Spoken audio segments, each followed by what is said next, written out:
बात करेंगे male infertility के बारे में, यानी पुरुष निसंतानता क्या होती है, इसके क्या कारण होते हैं और हमें इसका किस तरह से समाधान करना चाहिए।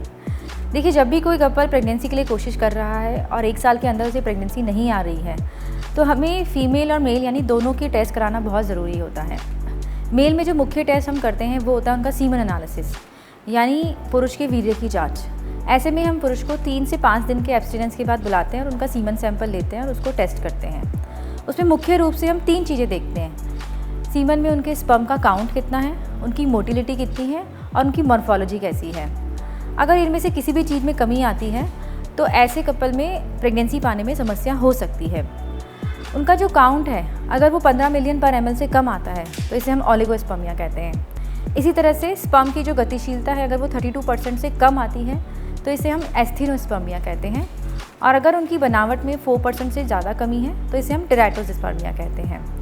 ये भी कम मतलब यानी माइल्ड, मॉडरेट, सीवियर हो सकते हैं। तो इनके क्या कारण होते हैं? इनके बहुत से कारण होते हैं। अगर हम बात करें तो सबसे पहले होता है उनका लाइफस्टाइल, यानी अगर उन्हें किसी भी प्रकार का स्ट्रेस है, अगर वो अपनी प्रॉपर स्लीप नहीं ले रहे हैं, प्रॉपर डाइट नहीं ले रहे हैं, स्मोकिंग ज़्यादा है, अल्कोहल ज़्यादा है, तो ऐसे में भी उनके स्पर्म जो हैं वो प्रभावित हो सकते हैं और उनको प्रेगनेंसी पाने में समस्या हो सकती है।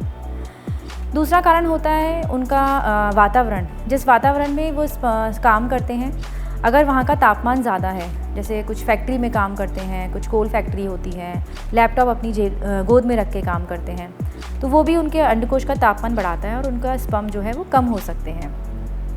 कभी कभी कुछ मेल्स में हार्मोन इम्बैलेंस होता है, यानी उनके जो FSH LH हार्मोन है, टेस्टोस्टेरॉन है, वो कम है। उसी कारण जो उनके स्पर्म बन रहे हैं वो भी कम होते हैं और उनको प्रेगनेंसी पाने में दिक्कत हो सकती है। कुछ कपल्स को अगर लंबे टाइम तक कोई बीमारी रही है हस्बैंड में, जैसे TB का होना, किसी फीवर का होना, बचपन में मम्स का होना, तो ये सब उनके स्पर्म की क्वालिटी को ख़राब कर सकता है।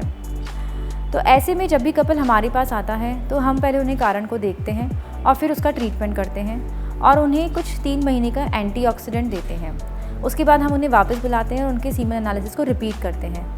बहुत सी बार इसके बीच में भी प्रेगनेंसी आ सकती है और अगर उनका सीमन एनालिसिस नॉर्मल हो जाता है तो वो नॉर्मल कंसेप्शन के लिए ट्राई कर सकते हैं। लेकिन अगर उनके सीमन की क्वालिटी अच्छी नहीं होती है तो उसमें फिर हम उन्हें IUI की मदद ले सकते हैं।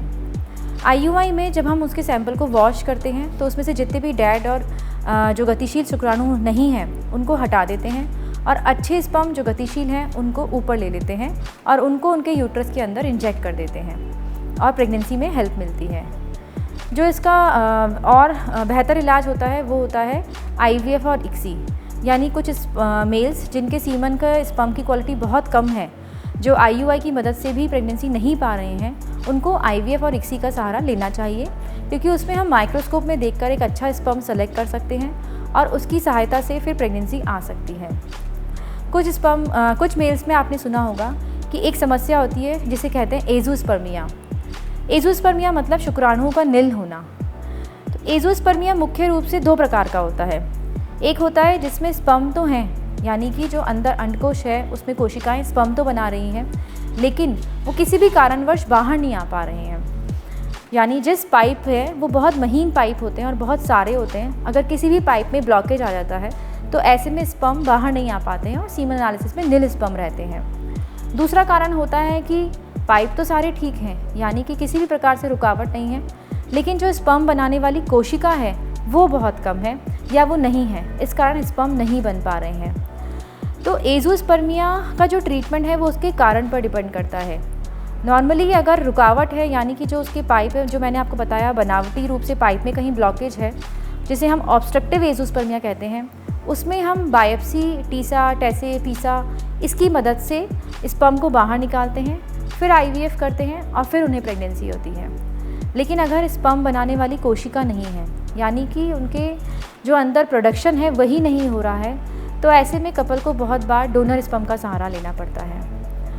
तो आप इसके लिए बिल्कुल भी परेशान मत होइए।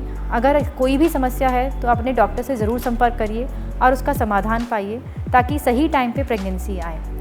अगर आप किसी भी प्रकार की निसंतानता से जुड़ी समस्या का सवाल पूछना चाहते हैं या IVF से रिलेटेड आपके मन में कोई भी प्रश्न है तो आप कमेंट बॉक्स में ज़रूर टाइप करिए। क्या आप भी निसंतानता से परेशान हैं? अब आपको परेशान होने की कोई ज़रूरत नहीं। अपॉइंटमेंट बुक करने के लिए अभी कॉल करें 9351333705 पर। हमारे यहाँ वीडियो कंसल्टेशन की सुविधा भी उपलब्ध है। ईश्वा IVF, किलकारी खुशियों की।